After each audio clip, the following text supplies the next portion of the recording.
오늘 창세기 29장 말씀, 사랑받지 못하는 비참함, 이 말씀을 가지고 함께 은혜를 나누기를 원합니다.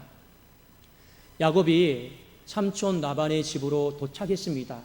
도착하기 전에 한 우물가에 머무르게 되었는데 멀리서 한 처자가 옵니다. 누구였습니까? 바로 삼촌 라반의 둘째 딸이었던 라헬이었습니다. 그리고 서로 먼 친척이었기 때문에, 그리고 먼 행로 중에 왔기 때문에 너무 반가워서 서로 인사하고 입맞추고 소리내어 우는 장면이 창세기 29장 11절입니다. 먼저 창세기 29장 10절과 11절에 보면 이 야곱이 라헬을 처음 만나는 장면이 나옵니다. 야곱이 그의 외삼촌 라반의 딸 라헬과 그의 외삼촌의 양을 보고 나아가 우물 아기에서 돌을 옮기고 외삼촌 라반의 양떼에게 물을 먹이고 그가 라헬에게 입맞추고 소리내어 울며, 어떻게 보면 야곱은 이미 이때부터 라헬에게 반했는지도 모릅니다. 왜요? 지금 어머니 아버지가 삼촌 라반의 집으로 가라고 했는데 그 가는 목적은 딱 한 가지입니다. 그 삼촌 라반의 딸 중에 한 사람과 결혼하기 위해서이죠. 그런데 그 중에 한 사람 라헬을 먼저 본 거예요. 그 예뻐요. 마음에 들어요. 야곱의 마음속에 내 인생길이 험악하고 나그네와 같은 인생길이라 할지라도 저 여인과 내가 살아갈 수만 있다라면 참 행복하겠다, 힘들지 않겠다, 아마 이때 이미 나는 라헬과 살고 싶다라고 하는 그 마음을 정했던 것 같습니다. 삼촌 라반의 집에서 한 달 동안 머무릅니다. 근데 삼촌 라반이 야곱이 마음에 들었습니다. 왜 마음에 들었을까요? 지난주 설교 말씀 기억나십니까? 비록 나그네 인생길이지만 하나님이 야곱을 통해서 축복을 흘러가게 하셨기 때문입니다. 그래서 오늘 창세기 29장 14절 15절에 삼촌 라반이 야곱에게 한 가지 제안을 합니다. 라반이 이르되 너는 참으로 내 혈육이로다 하였더라. 야곱이 한 달을 그와 함께 거주하더니 라반이 야곱에게 이르되 네가 비록 내 생질이나 어찌 그저 내 일을 하겠느냐, 네 품삯을 어떻게 할지 내게 말하라. 한 달 동안 야곱을 지켜봤는데 붙잡고 싶어요. 마음에 들어요. 그래서 일해라, 품삯을 줄게. 그런데 야곱은 삼촌 돈 필요 없습니다. 저는 오직 라헬만 있으면 됩니다. 이랬더니 삼촌 라반이 7년 동안 나를 위해서 봉사하라고 했습니다. 성경은 이 부분에 대해서 창세기 29장 20절에 야곱이 라헬을 위하여 7년 동안 라반을 섬겼으나 그를 사랑하는 까닭에 7년을 며칠같이 여겼더라. 저는 이렇게 못해요. 그런데 정말 많이 사랑한 것 같습니다. 잔치가 벌어졌어요. 결혼 혼례가 올려졌습니다. 첫날 밤을 보냈는데 그 당시에 무슨 전등이 있겠습니까? 아침에 눈 뜨고 일어나 보니 라헬이 아니고 레아인 거라요. 다음 날 삼촌 라반에게 이제 장인이 되었죠. 장인어른, 왜 저를 속이십니까? 장인어른이 굉장히 말을 잘하는 사람입니다. 여보게, 우리 동네에서는 아우를 언니보다 먼저 시집 보내는 일이 없다네. 그래서 또 7일을 채우고 그러면 라헬을 줄 테니 또 7년 동안 나를 위해서 봉사하라고 했습니다. 14년 동안 봉사를 한 거죠. 자, 여기까지가 오늘 창세기 29장 말씀의 배경이 되는 장입니다. 자, 그런데 오늘 성경 말씀은 우리에게 한 가지 주목해야 될 사람이 있다라는 것을 가르쳐주고 있는데, 하나님이 주목한 사람이 있습니다. 누구냐? 바로 레아입니다. 레아를 둘러싸고 있는 환경 자체가 너무나도 많이 불리해요. 좋지가 않습니다. 자, 레아를 둘러싸고 있는 환경 몇 가지를 좀 살펴볼게요. 창세기 29장 17절에 레아는 시력이 약하고 라헬은 곱고 아리따우니, 이 언니 레아는 동생 라헬과 외모로, 외적으로 비교를 당했습니다. 레아가 시력이 약하다라고 하는 것은 눈에 총기가 없다라는 거예요. 매력이 없다라는 겁니다. 동시에 라헬은 곱고 알이 따없다라는 것은요, 얼굴도 예쁘고 몸매도 예쁘고, 그러니까 누가 보더라도 참 매력적이다, 그랬던 것 같아요. 비참하지 않습니까? 외모는 내가 선택해서 결정할 수 있는 것이 아니잖아요. 그럼에도 불구하고 언니가 동생과 비교를 당하는데 외모 때문에 비교를 당합니다. 이 레아의 마음이 얼마나 속상하고 힘들었겠습니까? 두 번째, 레아에게는 자기 인생이 없어요. 오늘 야곱의 신방에 들어갔습니다.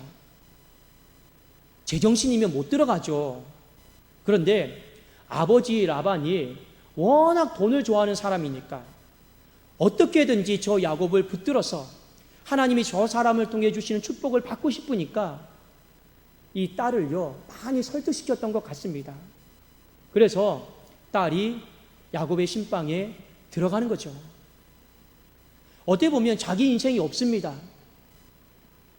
아버지의 뜻대로 아버지께서 살아가기를 원하는 그 모습대로 살아가는 비참한 자녀의 모습이죠. 실제로 우리가 인생을 살다 보면 자녀들은 내 꿈이 있고 내가 잘하는 것이 있고 내가 하고 싶은 것이 있어요. 근데 부모의 욕심은 다르죠.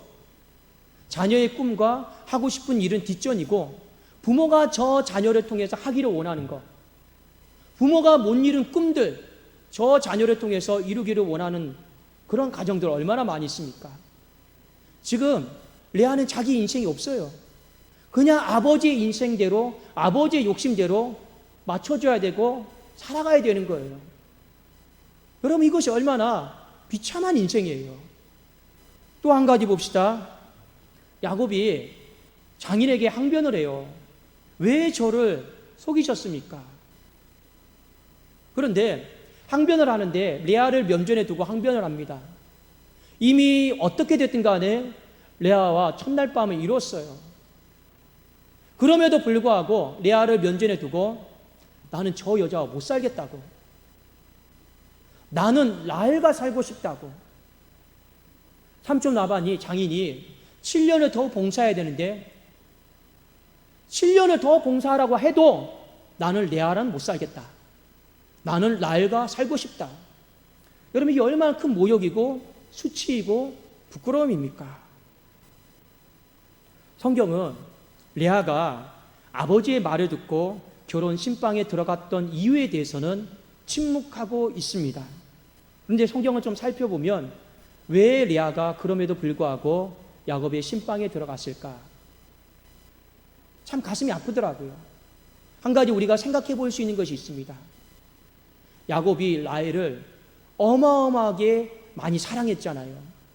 그런 시간만큼 레아도 야곱을 똑같은 시간만큼 싹사랑한 것 같아요.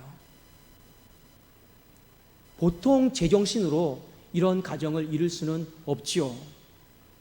근데 문제는 레아가 참 마음이 아파요. 지금 고통스러워요. 왜냐? 남편이 자신의 사랑을 받아주지를 않아요. 문제는 아무도 이 레아가 지금 고통받고 있다라는 걸 알아주는 사람이 없다라는 거예요. 아버지도 이 큰딸이 고통받고 있다라는 걸 몰라요. 남편 야곱도 몰라요. 왜 모릅니까? 오직 야곱의 눈에는 라헬밖에 없어요. 그리고 동생 라헬도 언니가 어떤 고통을 당하고 있는지 몰라요. 왜요? 오직 언니를 이기고 싶은 마음밖에 없으니까요.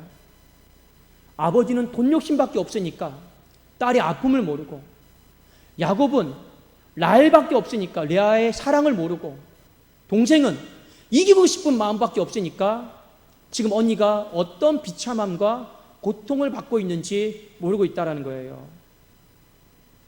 참 많이 서럽죠. 그런데 이 고통을 아시는 유일한 한 분이 있습니다. 누굽니까? 바로 하나님이셨어요. 성경에 창세기 29장 31절에 여호와께서 레아가 사랑받지 못함을 보시고 그의 태를 여셨으나 라헬은 자녀가 없었더라. 하나님은 레아 편이었어요. 그래서 우선 라헬의 태를 닫아버렸어요. 그리고 레아의 태는 열어주었습니다. 하나님이 그렇게 하신 거예요. 레아 위로해 주려고. 성경 말씀에 여호와께서 레아가 사랑받지 못함을 보셨다고 했습니다. 이 말은 히브리어 원문으로 보면 레아가 지금 부당한 대우를 받고 있음을 보셨다.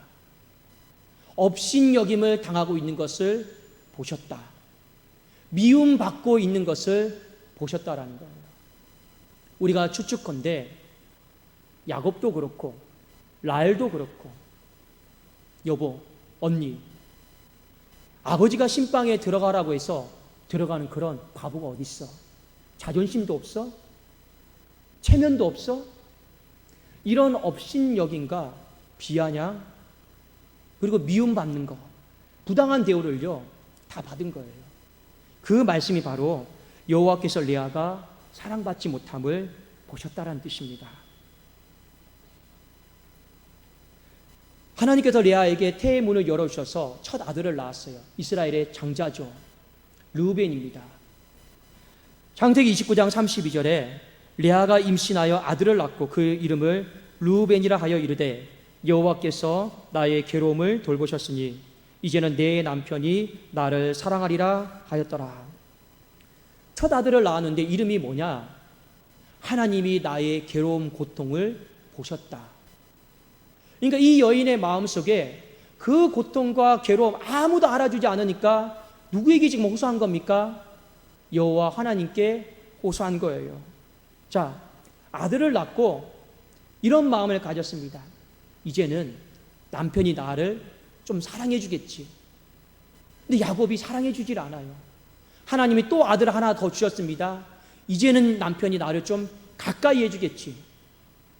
꿈쩍도 하지 않아요. 또 하나님이 아들을 하나 더 주셨습니다. 이제는 나를 조금 더 사랑해 주겠지. 3명의 아들까지 낳았는데 야곱의 마음은 미동조차 하지 않습니다. 왜요? 라헬을 너무 사랑했기 때문입니다. 그리고 레아는 라헬이라고 하는 이 벽을 넘을 수가 없었어요. 그러니까 아무리 많은 자녀를 낳는다 해도 라헬을 넘을 수가 없었어요. 그러니까 그의 마음에 좌절이 오고 아픔이 오는 거죠. 근데 하나님은 끝까지 이루어 주셨습니다. 4번째 아들을 주셨는데 그 4번째 아들의 이름이 유다입니다. 우리 유다 지파 아시죠? 다윗의 출신 유다 지파입니다. 창세기 29장 35절에 그가 또 임신하여 아들을 낳고 이르되 내가 이제는 여호와를 찬송하리로다 하고 이로 말미암아 그가 그의 이름을 유다라 하였고 그의 출산이 멈추었더라. 유다는 찬송이다라고 하는 뜻입니다. 왜 갑자기 찬송이다라고 하는 이름을 지었을까요? 남편이 조금 마음을 열어주었던 것 같습니다. 남편이 조금 마음을 열어준 것 같아서 기뻐가지고 그 유다의 이름을 찬송이라고 지은 거예요. 하나님이 나에게 아들을 주셔서 찬송합니다. 이런 찬송이 아니고 내 마음을 몰라주고 내 마음을 알아주지 못했던 남편이 조금 마음 열어주니까 그거 기쁘다고, 그거 감사하다고 콧노래 불렀던 거예요. 그게 찬송이었습니다. 근데 이것도 여기서 끝이에요. 라헬이 뒤에 자녀를 낳거든요. 그러니까 또 레아를 멸시합니다. 비참한 여인인 거죠. 그런데 우리는 한 가지 이 속에서 하나님의 위로가 있었다라는 것을 알 수가 있습니다. 아마 레아가 그때는 몰랐을 거예요. 유다가 그냥 유다인 줄 알았지. 이 유다를 통해서 다윗이 나오고 이 다윗을 통해서 메시아가 나올 줄은요 몰랐잖아요. 아마 레아가 하늘에서 이 사건을 보았다라면, 이 일을 보았다라면 그때 당시에 내가 너무 힘들고 고통스러울 때 하나님이 엄청난 위로를 해주셨구나. 그때는 몰랐지만 지금은 아실 거예요.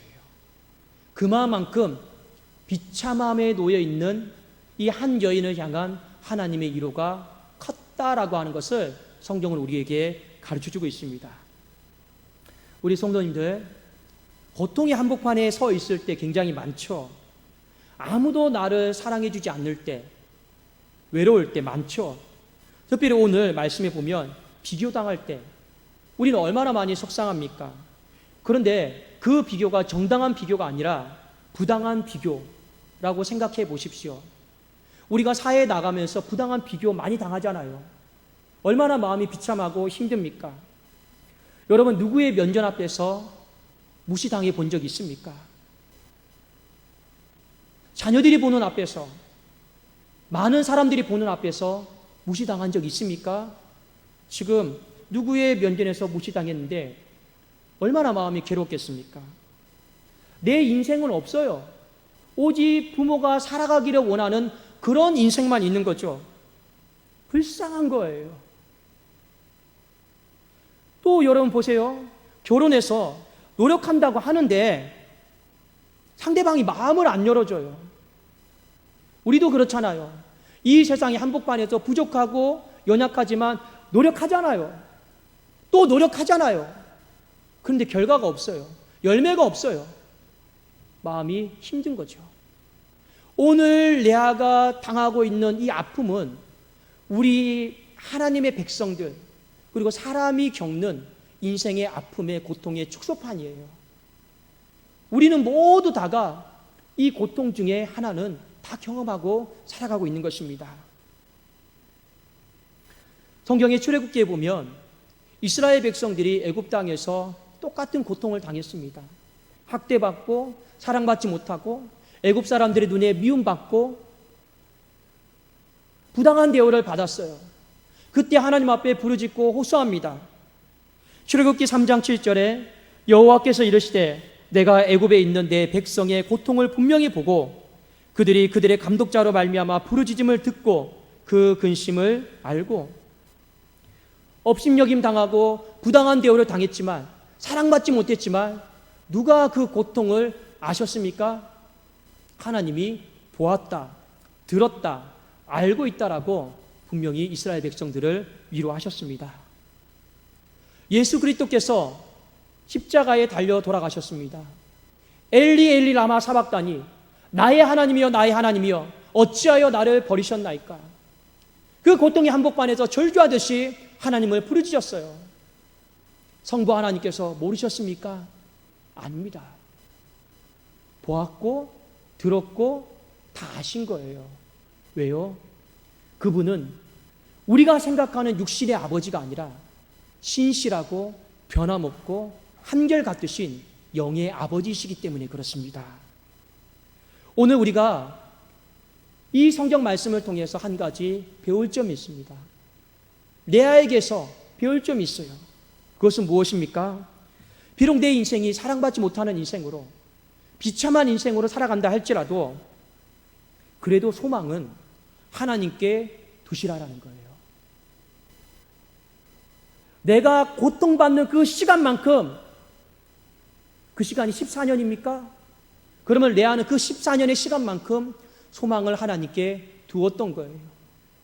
내 인생의 질긴 아픔의 시간만큼 질긴 소망으로 하나님 앞에 소망을 둔 거예요. 성경은 오늘 우리에게 이 부분에 대해서 강조를 하고 있습니다. 왜 레아가 하나님께 소망을 두었을까요? 이유는 딱 한 가지입니다. 내 고통을 유일하게 아시는 분이 하나님 아버지라고 믿었기 때문에 그렇습니다. 그분은 남편에게 사랑받지 못하는 걸 아셨고, 내가 비교당하는 걸 아셨고, 내가 업신여김 당하는 걸 다 아셨고, 내가 밤낮 눈물 흘리는 거, 내가 침상에서 눈물로 지쳐오는 거 그분은 아실 거다라고 하는 그 믿음 하나 때문에 이 질긴 소망을 하나님께 둔 거예요. 여러분, 참 역설적으로 야곱에게 레아라고 하는 이 여인, 레아는요 가장 사랑받지 못하는 불쌍한 여자예요. 가장 사랑받지 못하는 비참한 여인이에요. 자, 그런데 하나님이 어마어마한 선물을 주셨습니다. 성부 하나님에게 가장 사랑하는 전부가 누구입니까? 예수 그리스도. 성부 하나님에게 눈에 넣어도 아프지 않을 것 같던 자신의 인생의 전부가 바로 예수 그리스도예요. 근데 그 예수 그리스도를 누구를 통해 주셨습니까? 가장 사랑하는 아들을 가장 사랑받지 못하는 여인의 배를 빌려서 하나님이 주신 거예요. 그만큼 레아를 향한 하나님의 이로가 컸다라고 하는 것을 성경은 우리에게 가르쳐주고 있습니다. 여러분, 세상의 한복판에 살아가면서 부당한 대우 받으시고 비교당하고 정당한 대우 못 받고 마음이 많이 속상할 때 있으시죠? 어떤 일을 하면서 다 칭찬받고 정당한 대우 받고 비교당하지 않고 내 뜻대로 인생 펼쳐가고 내가 노력한 만큼 다 결과를 보고 그러면 얼마나 좋겠습니까? 그런데 인생이 그렇게 만만하지가 않아요. 인생이 그렇게 쉽지가 않아요. 내가 아무리 노력해도 때로는 밑 빠진 두개 물 붓는 것처럼 아무 열매가 없을 때가 있어요. 정말 열심히 일을 했음에도 불구하고 오해받고 비교당하고 미움당하고 사랑받지 못할 때도 많이 있습니다. 그게 인생이에요. 우리는 그 인생의 한복판에 있는 겁니다. 눈물 나고 아프고 속상하죠. 그 비참함을 느낄 때 누구에게 소망을 둬야 될 것인가? 오늘 성경은 우리에게 그 부분에 대해서 가르쳐주고 있습니다. 구속사적인 관점에서도 마찬가지예요. 인생이 죄인이에요. 죄의 비참함 속에 있을 때 누구에게 우리가 소망을 둬야 될 것인가? 그것에 대한 답을 오늘 레아라고 하는 이 여인의 비참함을 통해서 성경이 우리에게 가르쳐주고 있죠. 여러분, 잘한 건 딱 한 가지예요. 포기하지 않고 좌절하지 않고 인생의 질긴 고통의 시간만큼 질긴 소망으로 하나님 앞에 자신의 마음을 다 토로하고 하나님 앞에 아뢰었다라는 겁니다. 성경에 보면 고통받는 여인이 한 사람 더 있습니다. 한나라고 하는 여인이에요. 그가 자녀가 없음으로 말미암아 첩에게 온갖 멸시와 조롱을 다 받았습니다. 업신여김을 당했죠. 그 여인도 고통받아서 해마다 실로 올라가서 울었어요. 하나님, 태문을 열어주세요. 저 저주받은 여자예요. 해마다 실로에 올라가서 하나님 앞에 울었단 말이에요. 그런데 레아랑 비교할 수가 없죠. 왜요?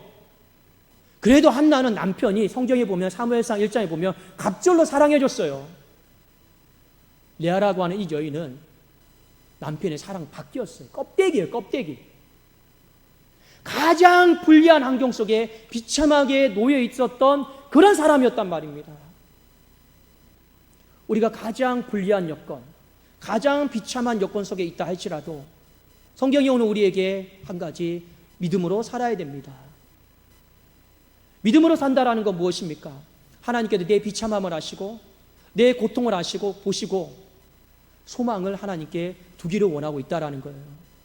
이 소망은 잠시 한때 두었던 소망이 아닙니다. 질긴 소망이었어요. 남편에게 사랑받지 못하는 그 시간만큼이나 하나님 앞에 내 인생을 매일매일 한결같이 걸었던 소망이었습니다. 그 결과 하나님의 큰 위로가 레아의 삶 속에 있었다라는 것을요, 성경은 우리에게 증거해 주고 있습니다. 우리 성도님들, 시국적으로 한국교회가 나라로부터 부당한 대우를 받고 있습니다. 사랑받지 못하고 있어요. 미움당하고 있습니다. 어느 식당의 한복판에 가면 교회 다니는 사람은 오지 마세요. 어느 노래방에 가면요, 교회 다니는 사람 때문에 우리가 문 닫았습니다. 세상으로부터 미움당하고 있어요. 부당한 대우 받고 있어요.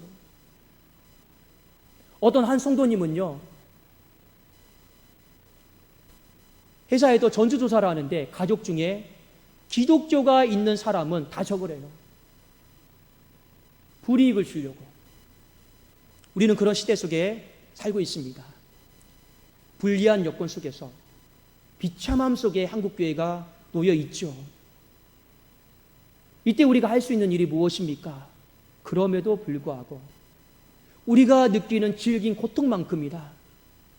이 질긴 소망으로 하나님 앞에 나가야 된다는 거죠. 그러면 하나님께서 그때는 몰랐지만 인생이 다 지나고 돌아보면 하나님의 위로가 우리가 생각하는 것 이상으로 컸더라라고 하는 것을 다 경험하고 인정하고 느낄 때가 오지 않겠습니까? 우리 성도님들 힘내십시오. 우리가 힘을 낼 수 있는 방법은 딱 한 가지밖에 없습니다. 하나님께 질긴 소망을 두는 거예요. 우리 가장 불리한 여건 속에 있다 할지라도, 가장 그 속에서 심한 고통 가운데 있다 할지라도 하나님이 피할 길을 주셨습니다. 그 피할 길은 질긴 소망으로 하나님께 나아가면 하나님이 루벤이라고 하는 장자도 주실 것이고, 바뀌지 않을 것 같던 세상의 마음도 바꾸셔서 찬송으로 유다라고 하는 선물도 하나님이 허락하여 주실 줄로 믿습니다. 저는 소망하고 있어요. 반드시 한국교회가 나중엔 유다처럼 세상에 가장 큰 위로라는 것을 하나님이 반드시 보게 하실 날 하나님이 오게 하실 줄로 믿습니다. 기도하겠습니다.